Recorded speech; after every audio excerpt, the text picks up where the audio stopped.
ఉన్నామని పొందడం ప్రతి వారం దేవుడు మనందరికీ కాచి కాపాడాడు. ఘోర విపత్తు నుంచి దయచేసుకుని కాపాడు దాన్ని బట్టి ఆయన పొందవలసింది. ఈ జీవం ఏ పాటి తెలియ దేవుడు మాకు ఇంతలో కనబడినంతలో మాయమైపోయి పరిస్థితున్నాం. అయితే దేవుడు వాస్తవాన్ని గొప్ప వాత్సల్యంతో ఆయన్ని ప్రేమించి మమ్మల్ని ప్రేమించి కుటుంబాన్ని ప్రేమించి ఘోర ప్రమాదాలు తప్పించారు. మీ అందరికీ తెలుసు, ఆంధ్రలో అభిమానుడు శ్రావణ్ బాబు ఎంతో ఆరోగ్యం ఉండే వ్యక్తి. ఆయన యోగా చేస్తారు, అన్ని చేస్తారు. యోగా చేసి టిఫిన్ చేసి పైకి రెస్ట్ తీసుకుంటా పైకెళ్తూ మెట్ల మీద ట్యాక్ పడిపోయారు. ముక్కు దెబ్బ తగ్గి వెంటనే చనిపోయారు. దేవుడు మహాకృప మరి భాస్కర్ గారిని సజీవులుగా ఆరోగ్యం ఉంచారు. చాలా సీరియస్ కండిషన్. హాస్పిటల్లో చెప్తుంటే నేనే భయపడిపోయాను. అయినా భాస్కర్ గారు ధైర్యంగా ఉంటారు, కానీ ఈ పరిస్థితి ధైర్యం ఉండేది కాదండి. చాలా భయంకరమైన పరిస్థితి. వాటన్నిటి నుంచి దేవుడు తప్పించాడు. మనాన్ని, సంఘాన్ని, కుటుంబాన్ని దేవుడు ప్రేమించి అది ఈ దినం మనం అందరూ కూడుకొని ఆయన సన్నిధిలో ఆయన ఆరాధించే భావించే ఇతరులు పూర్తిగా రికవరీ అయ్యి అది మామూలు పరిస్థితులు వచ్చేలాగా మనం ప్రార్థించేలా బాధ్యత మనమే.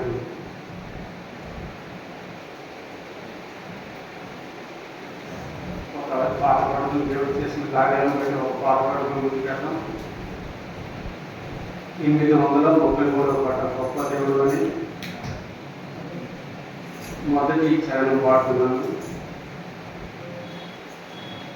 అద్భుత క్రియలు చేయువాడని ఆశ్చర్య కార్యములు చేయగలవని అద్భుత క్రియలు చేయువాడని ఆశ్చర్య కార్యములు చేయగలవని అద్వితీయుడవని ఆది సంబుద్ధుడని ఆరాధించగ నిత్యము నిన్ను అద్వితీయుడవని ఆది సంబుద్ధుడని ఆరాధించగ నిత్యము నిన్ను హల్లెలూయా నా యేసునాథా హల్లెలూయా నా ప్రాణనాథా హల్లెలూయా నా యేసునాథా హల్లెలూయా నా ప్రాణనాథా గొప్ప దేవుడవని శక్తి సంపన్నుడని గలమెత్తి నిన్ను నేను గానమాడెదను రాజుల రాజు అని రక్షణ సుందరమని నీ కీర్తిని కొనియాడెదను. హల్లెలూయా. దేవుడు ప్రేమ స్వరూపి. ఆయన మనందరినీ ప్రేమిస్తున్నాడు. ఆయన ప్రేమ లేకపోతే మనం ఒక క్షణం కూడా నిలబడలేదు.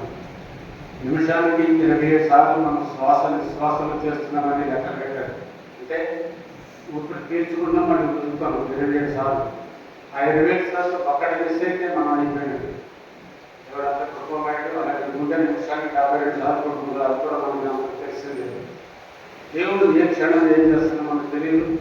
నా ప్రాణము నా సకల మార్గంలో నీ వస్తువులో ఉందని దేవుని వాక్యం సెలవిస్తుంది. నిరంతరం మన దేవునికి కృతజ్ఞతలు చెల్లిస్తూ ముందుకు సాగాలి. మంచిది. మనందరికీ తెలుసు, మన దేవుడు త్రియేక దేవుడు. తండ్రి అయిన దేవుడు, కుమారుడైన దేవుడు, పరిశుద్ధాత్మ దేవుడు. కుమారుడిగా యేసుక్రీస్తు లోకంలో ఈ లోకానికి 3.5 సంవత్సరాలు మన మధ్య జీవించి 3.5 సంవత్సరాలు అనేకమైన ఆశ్చర్య అద్భుతకార్యం సూచకులను మహత్కార్యం చేసి శిలువలో పుత్రుడై మృత్యుం చేయడం పునరుద్ధానం లేచి సజీవ లెక్కలు చేరి దేవుడు కృపాసు కూర్చొని మన కోసం విజ్ఞాపం చేస్తున్నాడు. ఆయన చేసిన విజ్ఞాపం బట్టి 2025 సంవత్సరం మనం జీవించగలుగుతున్నాం. దయానికి కింద మనకి ఇచ్చారు.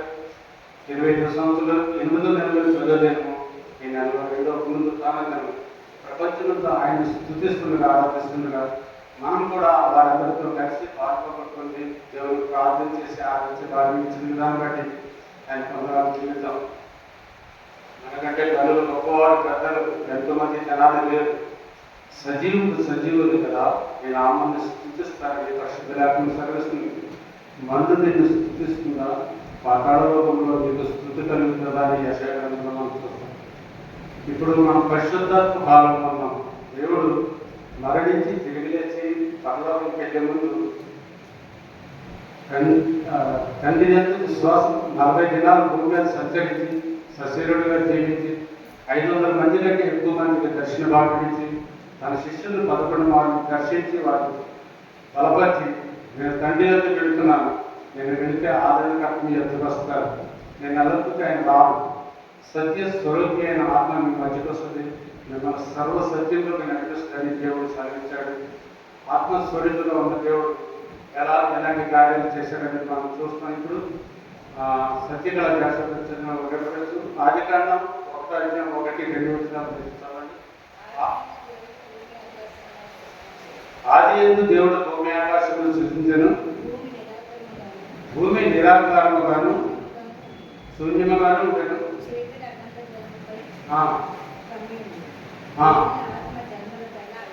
దేవుని ఆత్మ జన్మలపైన ఆధారించున్నాడు. ఆదిలో ఉన్నాడు దేవుడు, పరిశుద్ధాత్మ దేవుడు. ఆయన ఆత్మ అగాధ జలం మీద అల్లాడుతుందని దేవుడు సెలవిస్తున్నాడు. అయితే యేసుక్రీస్తు రూపంలో ఈ లోకానికి వచ్చి మన పాపం నిమిత్తం పరిహారం చేయడానికి శిలువను మరణించాడు. అయితే చాలా మంది మూర్ఖులు తేలిన వారు ఏమనుకుంటారంటే యేసు ప్రభువులో ఏమీ శక్తి లేదు, మరి శిలువ నుంచి దిగిరాలని అనుకుంటారు. కానీ నా పాపం నిమిత్తం మన పాపం నిమిత్తం ఆయన శిలువలో అనే విషయం వాళ్ళకి తెలియదు. ఆ విషయం నమ్మిన వారి ధన్యులు. ఈ లోకంలో జీవించేది మనం 70 సంవత్సరాలు 80 సంవత్సరాలు ఒకటి జీవించవచ్చు. కానీ ఈ జీవిత కాలం తర్వాత మనం ఏమవుతాం అనేది మీకు తెలుసు అనుకుంటున్నాను. నాకు తెలుసు. నేను మరణించిన తర్వాత ఎక్కడికి వెళ్తానని నిశ్చేత మనలో ఉందా? దేవుడిలో ఉన్న వారికి ఆ నిశ్చేత ఉంటుంది. జీవించినంతకాలం ఆయనలో జీవించాలి, ఆయనతో జీవించాలి. ఒకవేళ ఈ లోకయాత్ర మనం ముగిస్తే మరి దేవుడి దగ్గర కాలం చేస్తాం. ఇది కేవలం కొన్ని సంవత్సరాల జీవితం, కానీ దేవునితో జీవించే జీవితం యుగ యుగాలు తరాలు. శుచిమైన ఈ లోకాశల కోసం, నేత్రాశ శరీరాశ జీవకుమాల కోసం మనం ఎంపలాడకూడదు. కానీ దేవుని రాజ్యాన్ని వెతకాలి. మన పౌరస్థితి పరలోకంలో ఉంటుంది. అసలైన పరిస్థితి అక్కడ ఉందండి. ఎన్ని సంవత్సరాలు ఎన్ని యుగాలని దేవుడితో జీవించే ధన్యత మనకి ఇస్తాడు దేవుడు. ఆత్మస్వరూపిగా మొట్టమొదటిగా దేవుడు ఆదికాండంలో మనం చూస్తాం. అలాగే న్యాయ నిబంధనలు మనం చూస్తాం. దేవుని కార్యం ఎంత భయంకరమైన అంటే మనం లెక్క పెట్టలేము. న్యాయ నిబంధనలు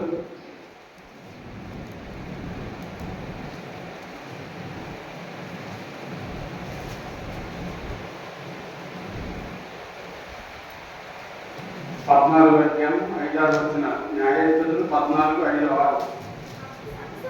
అప్పుడు సంసోను తిమ్నాతులకు పోయి పదమసింహము అతని ఎదుటికి వచ్చి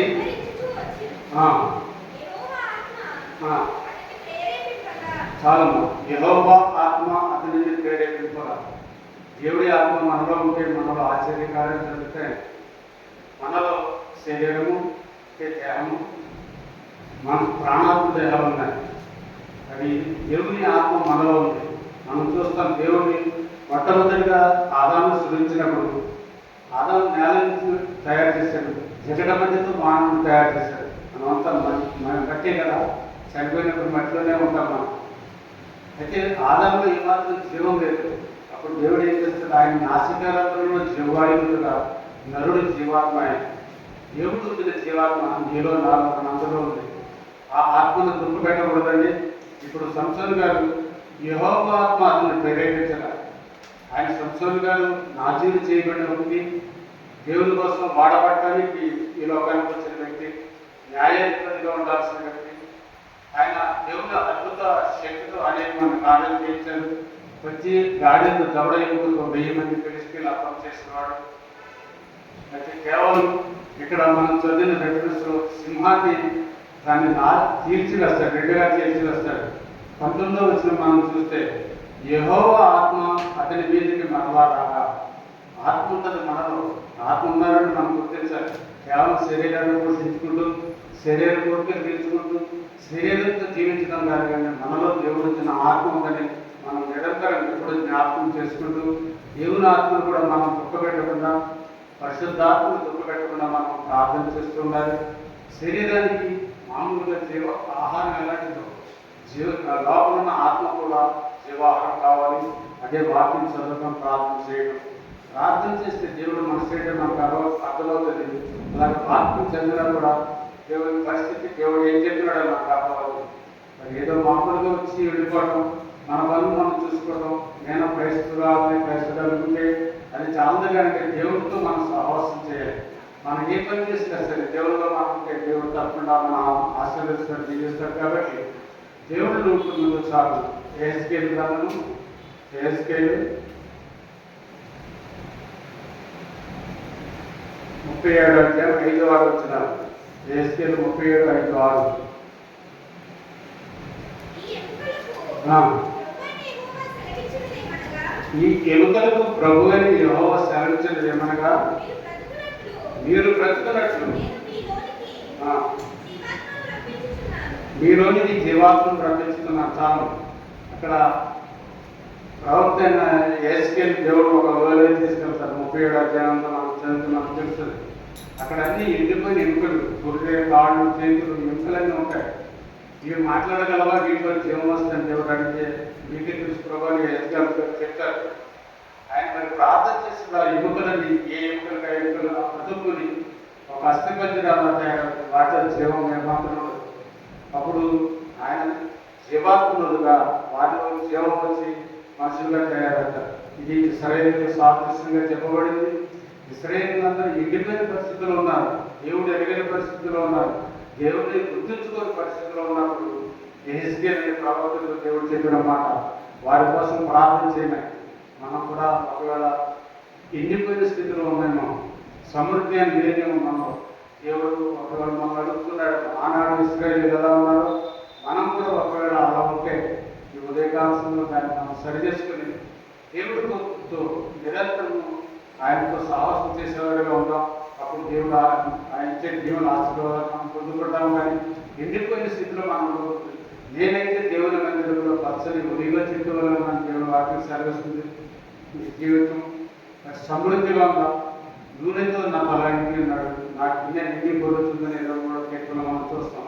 సమృద్ధి అన్న అనుభవంలో మనం చాలా చెప్పారు కదా, సాధ్యం.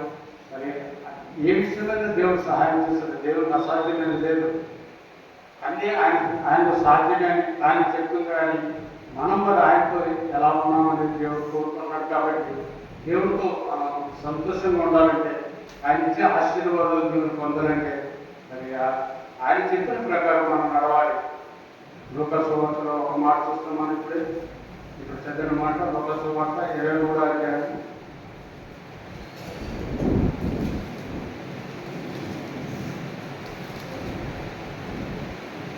లూకా సువార్త 23వ అధ్యాయము 46వ వచనం. అప్పుడు యేసు గొప్ప శబ్దంతో కేకవేసి, తండ్రి, నీ చేతికి నా ఆత్మను అప్పగించుకుంటున్నానని.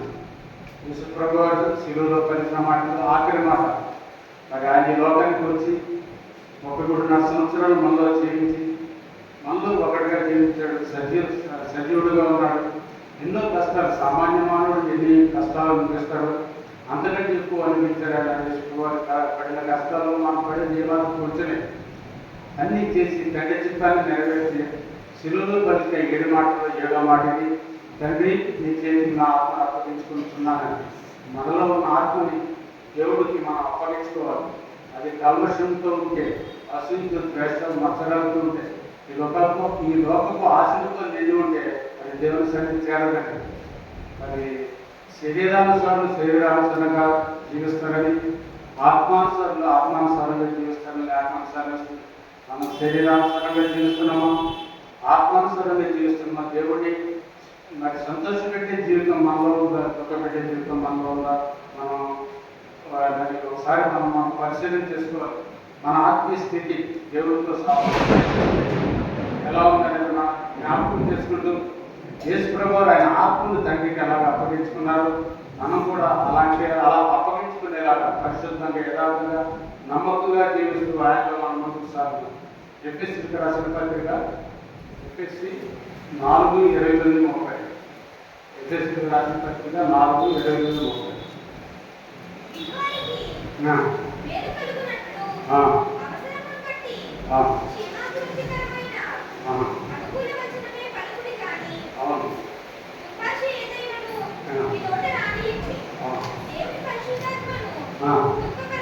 చాలా దేవుని పరిశుద్ధాత్మను దుఃఖపరచుకుని మనం మాట్లాడే మాట చూపు తలపు మోహన ఉద్దేశాలని దేవుడికి ఇష్టంగా ఉండాలని పరిశుద్ధాత్మను దుఃఖపరచొద్దని దేవుడు సెలవిస్తున్నాడు. నీలో నా దేవుడు ఆదాములో పరిశుద్ధాత్మ మనందరిలో ఉందని మరి పరిశుద్ధాత్మను దుఃఖపరచొద్దని మరొకసారి దేవుడు మనల్ని హెచ్చరిస్తున్నాడు. నీలో పరిశుద్ధాత్మ నువ్వు గుర్తించగలుగుతున్నావు. ఏదో నా ఇష్టానుసారం శరీరానుసారంగా జీవిస్తున్నాను, నా జీవితం నా ఇష్టంగా జీవిస్తే దేవుడు ఇష్టపడే దేవుడు కాదండి. కాబట్టి ప్రియమైన దేవుడి సంగమం పరిశుద్ధాత్మను దుఃఖపరచొద్దని దేవుడు సెలవిస్తున్నాడు. మరి పరిశుద్ధాత్మను దుఃఖపరిచే పరిస్థితి మాకుందా, లేదా ఆయన సంతోషపెట్టే పరిస్థితి మాకుందా? దేవుని ప్రజలు మనం చెప్పుకుంటూ ప్రార్థన లేకుండా జీవిస్తున్నామా, వాక్యం లేకుండా జీవిస్తున్నాం అనేది ఈ ఉదయకాలంలో దేవుడు మనం అడుగుతున్నాడు. ఈ ప్రార్థన జీవితంతా మన క్రైస్తవ జీవితాన్ని మరి ఆయన ధర్మాసనం ముందుకు ఉన్నప్పుడు ఆయన అందరికీ తీర్పు తీర్చేటప్పుడు మనం కూడా తీర్పు తీర్చాడు.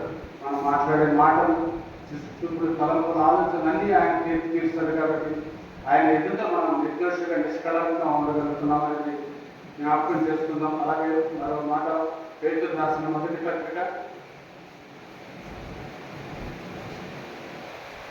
4:13 పేతురు మొదటి పేతురు 4:13.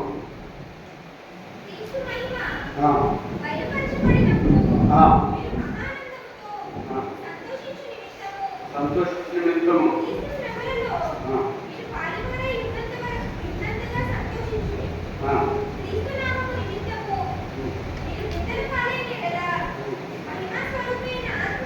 మహిమా స్వరూపి అయిన ఆత్మ, దేవుని ఆత్మ నీ మీద నిలుస్తున్నాడు కనుక మీరు దాన్ని చాలమ్మా. మహిమ స్వరూపి అయిన ఆత్మ పరిశుద్ధాత్మ మీ మీద నిలిచిన్నాడు కనుక మీరు ధన్యులు. మనలో ఉన్న పరిశుద్ధాత్మను మనం పోగొట్టుకోకుండా చూసుకోవాలండి. సంసన్ గారి విషయం మనం చూసాం. ఆయన ఒక బలాఢ్యం అయితే ఈ శరీరాశకు లోపడిపోయి దేవుడు మాట వినకుండా తన ఇష్టానుసారం జీవించాడు. అప్పుడు పరిశుద్ధాత్మ ఆయన విడిచి వెళ్ళిపోయింది. బందీ గృహంలో తిరుగులు విసిరేవాడు వల్ల అయిపోయాడు, బందీ అయిపోయాడు. ఒక్క గాడి దౌడ ఎప్పుడు 1000 మందిని పిలిచి నతమార్చినవాడు మరి వారికి బందీగా చెప్పాడు. అలాగే మనం కూడా సాతాను ఎవరిని మీరు దాన్ని గర్దించిన వల్లే తిరుగులాడుతున్నాడు. ఎక్కడ మనం దొరికితే అక్కడ మనం కబడించడానికి వాడు సిద్ధంగా ఉన్నాడు. కాబట్టి దేవుని ఆత్మ మన మీద ఉన్నది, దేవుని సంచారం మనతో ఉందని భూమి మీద ఎక్కడైతే ఇద్దరితో కలిసి ఆయన నామంలో ఏకీపించి ప్రార్థన చేస్తారో వారి మధ్యలో నేను కలిసి అనిపించిన దేవుడు మన మధ్య ఉన్నాడు. కాబట్టి దేవుడిని మనం స్తుతిస్తూ ఆరాధిస్తూ ఆయన సంతోషపెడుతూ ఆయన పరిశుద్ధాత్మను దుఃఖపరచకుండా మరి నిజమైన క్రైస్తవురాలుగా నిజమైన క్రైస్తవుడిగా జీవించాలని దేవుడు కోరుతాడు. ఇతడు అబ్రాహాము కుమారుడు, ఇది అబ్రాహాము కుమార్తె అనిపించిన యోగ్యత మనలో ఉండాలి. మన ప్రార్థన జీవితాన్ని మనం వెలుగుపరుచుకుందాం ఉండాలి. లేవగానే దేవుడికి మనం దేవుడు ఒక దర్శనం చేయాలి. దేవారాత్రంతా నేను నన్ను కాచి కాపాడు ఒకే కాలంలో జిల్లా ప్రవేశపెట్టాలని నాకంటే కళలు తక్కువ ఎంతోమంది రాత్రి నిద్రపోయినప్పుడు తెల్లారి తెచ్చేటప్పుడు చాలా వేల మంది మరి శాస్త్రలో వెళ్ళిపోతున్నాడండి. అయితే మనం దేవుడు సజీవుగా కలుగుతున్నాడంటే మనం ఏదో మంచి కార్యం చేసిన భక్తి జీవితం మన కాదు, కానీ ఇంకా మన పట్ల దేవుడికి ఏదో ఒక ఆశను ఆయన కోరుకుంది. దాన్ని తీర్చేలా దేవుడి ఆశను తృప్తిపరిచేలాగా మనం కూడా ఉండాలి. ఎవరి ఏమంతా నన్ను కాచి కాపాడుకుని ప్రార్థన చేసుకోవాలి. మన దినచర్య దేవుడు మనకు సహాయం చేయాలి. ఆయన చేయి పెట్టి నడిపించే దేవుడిని దక్షిణాస్తంతో నన్ను పట్టుకుని నడిపించమని ప్రార్థన చేసుకోవాలి. తర్వాత పడుకునే ముందు కూడా మన దినమంతా కాచి కాపాడుదేవా, మరి ఈ దినమంతా కాచి కాపాడినందుకు మీకు వందనాలు తెలుస్తున్నామని ఆయన ప్రార్థన చేసుకున్నాను పడుకోవాలి. అప్పుడు దేవుడు మనకు సుఖని తెలుస్తాడు. ఈ పక్క 1000 మంది కూలినను, ఈ కుడి పక్క 10,000 మంది కూలినను అపాయం రాదు. ఏ అపాయం మీ గుడారం సమీపించదని పరిస్థితి లేకుండా సెలవుస్తుంది. అయితే ప్రార్థన జీవితం ఉండాలి. మనలో దేవుడితో సహా వస్తుండాలి. అక్కడ ఇవన్నీ మనం స్వతంత్రించుకోవాలి. ప్రజ్ఞ గ్రంథం ఆఖరి చదువుదాం. ప్రజ్ఞ గ్రంథము 1వ అధ్యాయం 10వ ప్రకటన 1:10 ఆఖరి గ్రంథం అండి. ప్రభువు దినమందు ఆత్మవశుడై ఉండగా ఒక స్వరము చాలు. ప్రభువు దినమందు ఆత్మవశుడనే. ప్రభువు దినం అంటే పరిశుద్ధ ఆదివారం మనం పాటిస్తున్నది. మరి యోహాను గారు రాసిన మాటని ఆత్మవశుడై పరిశుద్ధాత్మలో వశమైపోయి మనం ప్రార్థన చేసినప్పుడు మరి మనలో ఆత్మ పరవశత్వం మనలో కలుగుతుందా? ఈ లోకాలంతా మర్చిపోయి దేవుడితో సహవాసం కలిగి దేవుడికి ప్రార్థన చేస్తే ఆయన మనం మాట్లాడుకునే స్థితి ఉందా? ప్రార్థన చేయడం అంటే దేవుడితో మాట్లాడటం, అలాగే వాక్యం చదవడం అంటే దేవుడు మనతో మాట్లాడటం అనేది మనం చాలా విన్నాం. కాబట్టి ఆత్మవశుడనే యోహాను గారు ఆత్మ పరవశత్వంతో ప్రార్థన చేసినప్పుడు 7 సంఘాల గురించి ఆయన చెప్పి ఆ సంఘాల నిమిత్తం ఏమి చేయాలని చెప్పినప్పుడు ఆయన చేశారు. అలాగే మరి అపోస్తులందరూ గొప్ప కార్యాలు చేశారు. వారు గొప్ప చదువుకున్న వారు కాదు, కానీ ఆయన శిష్యులు అనేకమైన అద్భుత ఆశ్చర్య కార్యాలు చేశారు. నాకంటే మీరు గొప్ప కార్యాలు చేస్తారని దేవుని వారికి సెలవిస్తుంది. మీరు ప్రాణం తొక్కుతారు, భుజంగం తొక్కుతారు, అనేక చనిపోయిన వారు లేస్తారని. ఆ శక్తి అంతా మనలోకి రావాలంటే, దేవుని శక్తిని మనం పొందుకోవాలంటే మనలో పరిశుద్ధాత్మ ఉండాలి. దేవుడు చెప్పినట్టు మనం నడవాలి, ఆయన చిత్తానుసారం నడవాలి. అప్పుడు మనం ఆశ్చర్య కార్యాలు చేయగలం. కాబట్టి ప్రియమైన దేవుడి సంగమా, దేవుని ఆత్మ మన మధ్య సంచారం చేస్తుంది. ఆత్మానుసారంగా జీవిస్తూ ఆత్మీయమైన కృపలతో మనం నింపబడి ముందు సాగాలని దేవుడు కోరుకుంటాడు. కాబట్టి మన ఆత్మ జీవితాన్ని మెరుగుపరుచుకుందాం. ఎక్కడ వేసిన బొమ్మలు అక్కడే ఉన్నట్టుగా కాకుండా మరి దినదినము ఆయనలో అభివృద్ధి చెందుతుంది. చిన్నపిల్లలు పుట్టినప్పుడు ఎలా రోజు రోజుకి అభివృద్ధి చెందుతారు, దేవుడు కూడా మనం కూడా అలాగే అభివృద్ధి చెందుతూ ఆయన ఇష్టానుసారం జీవిస్తూ మరి ఆయనతో ఆయన సహవాసం చేస్తానికి జీవుల ఆశీర్వాదాలు పొందుకోవాలని దేవుడు సహాయం చేస్తాడు. మనలో ఉన్న దేవుడు పెట్టిన ఆత్మ అది వెలుగుతుందా? ఒకటి మసిగాని పెట్టిన మహిళ పెట్టేసిందా? మరి ఈ లోకాశంలో మునిగిపోయిందా? దేవుడితో సహవాసం ఉందా అనేది మన ప్రార్థన జీవితం ఎలా ఉందని మనం తెలుసుకుంటూ అదే వెలుగు కలిగి సాధారణ వాడు తిరుగుతున్నాడు. అపవాది వాడి తంత్రులు ఎప్పుడైనా ఏ స్థలంలో మనం పడగొట్టే అవకాశం ఉంది. కాబట్టి ఆయన బిడ్డల మీద వాడు చూసుకుంటుంది. కాబట్టి వాటన్నిటికి మనం అపవాదిని ఎదిరించి అప్పుడు వాడు ఎదిరించి పారిపోతారని దేవుని వాటిని సెలవుస్తుంది. అపవాదిని ఎదిరించే శక్తి, ప్రార్థన శక్తి మనలో ఉండాలి. మరి ఏదో నామక వస్తున్న పెట్టుకున్నానే ఆ పరిస్థితి కాకుండా వెచ్చదనం కలిగి నిత్యము వెలుగుతున్న బలిపీఠం మనలో ఉండాలి. మన గుండె ఇప్పుడు ఆరిపోకుండా, ఆత్మ ఆరిపోకుండా దేవుడు సహాయం చేస్తున్నందుకు సాగాలని దేవుడు కోరుకున్నాడు. ఈ పరిశుద్ధ మాటను దేవుడు దీవించుగాక. ఆమేన్.